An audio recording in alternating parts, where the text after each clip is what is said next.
पाटे पियावा घरे, पाटे पियावा घरे, कैसे चले गाढ़वा बजरिया।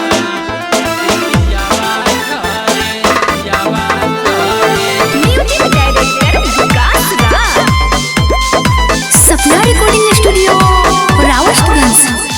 डाल्टन गजा घूमे के यारऊ बड़ी मानावा करे।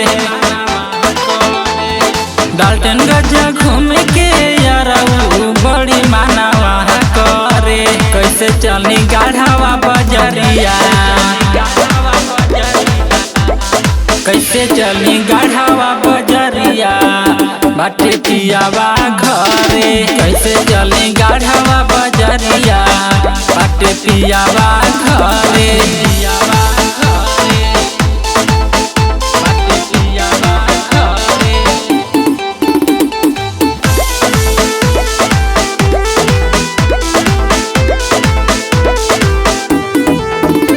बाटे लगन के महीना, खरीदाई सामान खुलने ताके। मत मानाए अरऊ दली दर्जा हम रउआ ने ताके। बाटे लगन के महीना, खरीदाई सामान खुलने ताके। बात मानाए हम रउआ देवता के।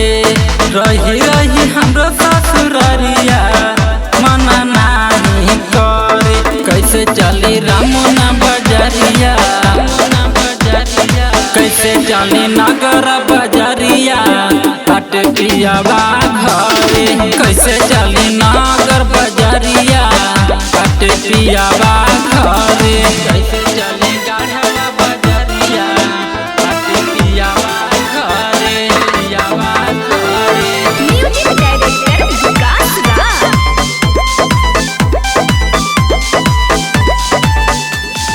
चूड़ी खंभी से ले काजल के तार बजरिया से। साड़ी भावनापुर से चाहिए, ओठा लाली चाहिए कांडी बजरिया से।